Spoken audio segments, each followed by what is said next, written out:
verset 4, pardon, verset 5. Juste on aura affaire à un seul verset. Philippiens, le chapitre 4, le verset 5. Nous sommes en train de parler du rendu visible de la douceur. Est-ce que quelqu'un peut nous aider avec la lecture?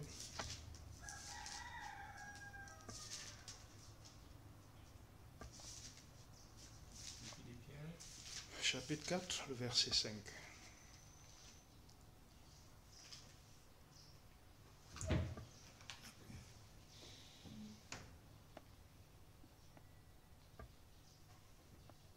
Philippiens 4, verset 5.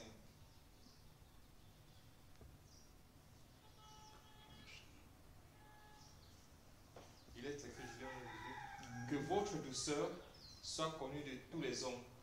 Le Seigneur est proche. Reprends. Philippiens chapitre 4, verset 5. Il est écrit, que votre douceur soit connue de tous les hommes. Le Seigneur est proche. Amen. Amen. Amen. Que votre douceur soit connue de tous les hommes. Le Seigneur est proche. Nous sommes en train de parler du rendu visible de la douceur. Rendu visible de la douceur. Je voudrais que chacun de nous puisse garder à l'esprit que quand on parle de douceur, on parle d'une vie qui ne dérange pas. Quand on parle de douceur, on parle d'une vie qui ne heurte pas. Quand je parle de heurte dans les deux sens. On parle d'une vie où nous n'offensons pas et nous ne nous laissons pas offenser. Non, quand je dis nous ne nous laissons pas offenser, je ne suis pas en train de dire nous faisons des efforts de se défendre. Non, le simple fait de ne pas offenser constitue un système de défense en soi. Le simple fait de ne pas offenser nous immunise contre les offenses venues de l'extérieur. Le simple fait de ne pas offenser est une espèce de sécurité, de garantie, de protection qui fait en sorte que notre personne n'est pas entamée par ce que nous vivons, par ce que nous subissons ou même par ce que nous expérimentons. Que votre douceur soit connue de tous. La toute première des choses à laquelle renvoie cette expression, c'est un appel à l'éternité. Quand le Seigneur disait que votre douceur soit connue de tous, le Seigneur était en train de nous lancer par cette petite formulation un appel à l'éternité. Pourquoi est-ce que je le dis? Comment est-ce que je le sais? La fin de ce verset nous le dit. Est-ce qu'on peut relire le verset?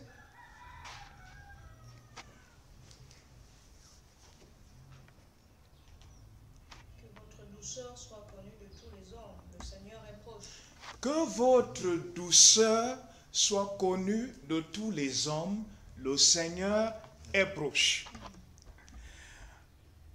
Malcolm X, en son temps, a dit quelque chose un peu comme ceci. L'avenir appartient à ceux qui se préparent à cela. Ou à ceux qui s'y préparent. Je voudrais dire à quelqu'un, quand le Seigneur nous dit que notre douceur soit connue de tous, le Seigneur nous demande de nous préparer à l'éternité. Quand le Seigneur nous dit que notre douceur soit connue de tous, le Seigneur est en train de nous faire comprendre que dans ce voyage dans lequel nous avons embarqué, nous ne devons pas accepter de laisser que quoi que ce soit qui nous arrive devienne une espèce d'entorse, un frein ou une pierre d'achoppement.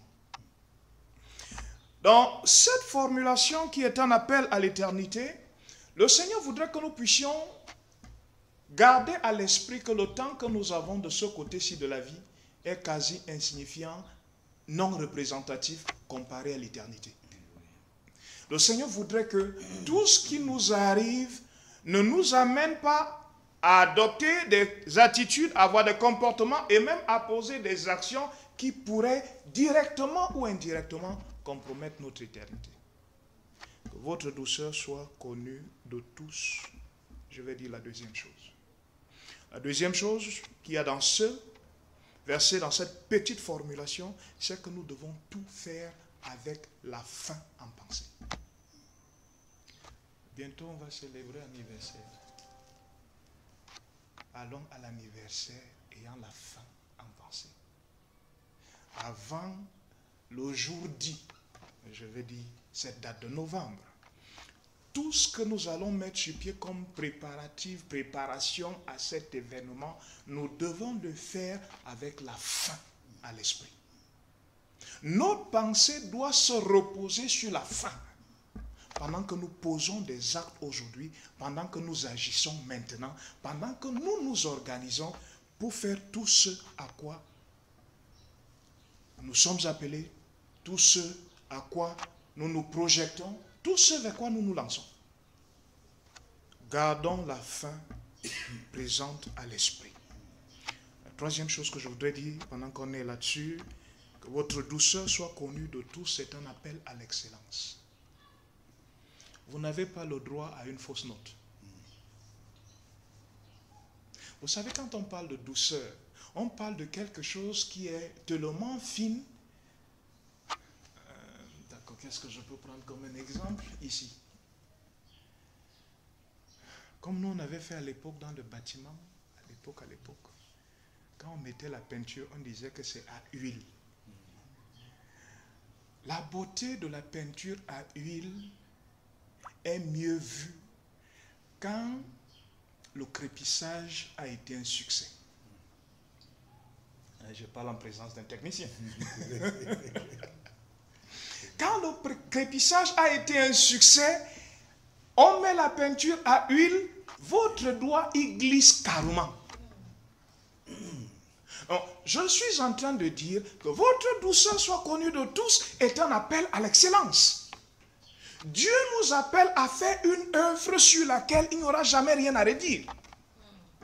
Dieu nous appelle à entreprendre, à matérialiser les choses pour lesquelles si jamais il fallait revenir pour réexaminer, que tout soit unanime. Il n'a pas dit que votre douceur soit connue de vous. Le Seigneur est en train de nous dire que tout ce que nous faisons, les autres ont droit de regard. Les autres sont libres d'apprécier. Est-ce que quelqu'un m'entend?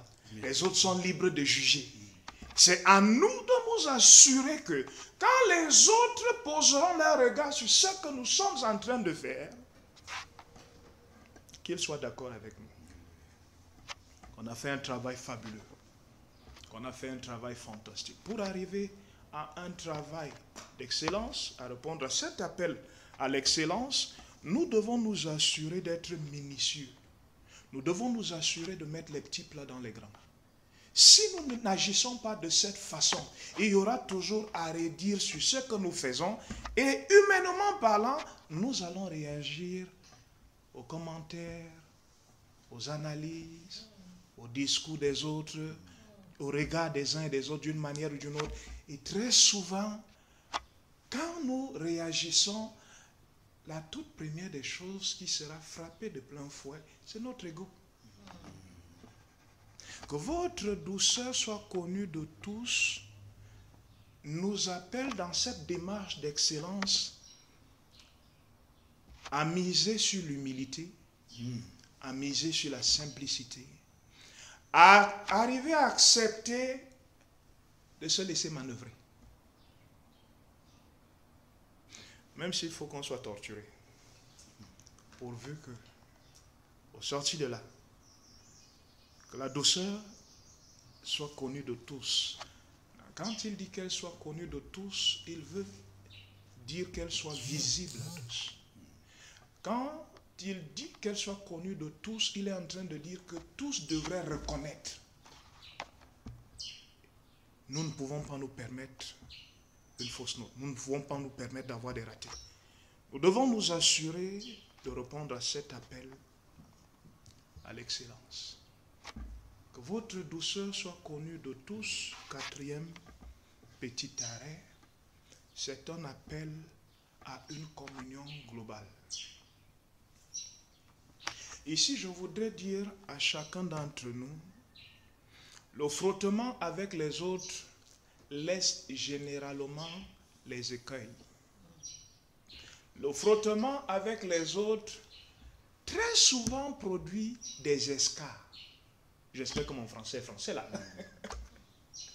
Le frottement avec les autres ne pourra pas nous laisser tout le temps indifférents. Le frottement avec les autres va forcément nous érafler. On va avoir parfois des égratignures. Et vous et moi savons qu'il est facile pour le corps d'être blessé. Et il est difficile qu'il guérisse.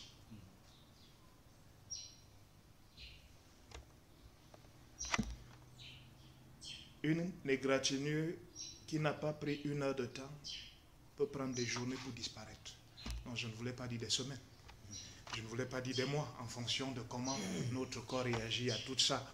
Donc, je suis en train de dire que Dieu nous appelle à une communion globale, à une communion intégrante, à une communion intégratrice. Dieu nous appelle à s'ouvrir et à s'ouvrir véritablement. Dieu nous appelle à s'ouvrir et à s'ouvrir en sachant que ceux envers qui et vers qui nous allons nous ouvrir,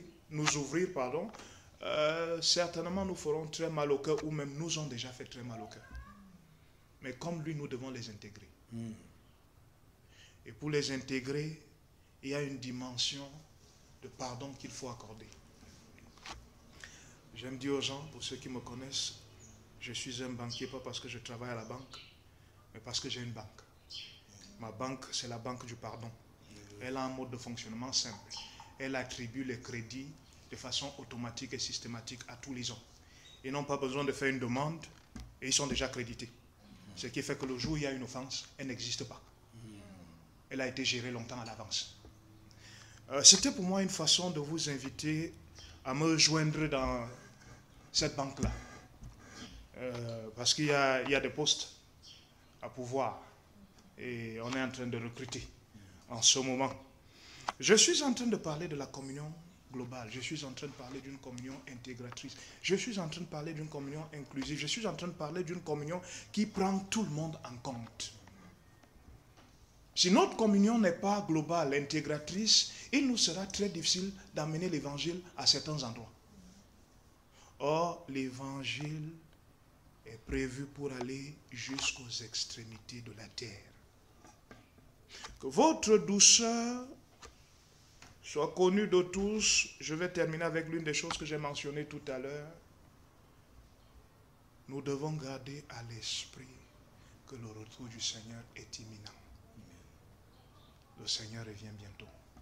En nous disant que votre douceur soit connue de tous, il était en train de nous dire d'avoir une marche qui ferait en sorte que, peu importe l'heure à laquelle il frappe à la porte, qu'il ne nous arrive pas comme il était arrivé aux 5 vierges darguées de folle.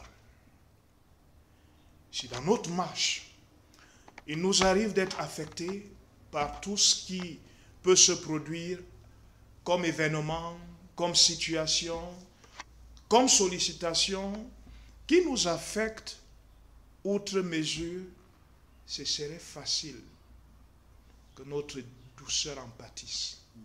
Ou encore ce serait difficile que nous puissions conserver notre douceur. Sur ce, que Dieu vous bénisse et bonne préparation.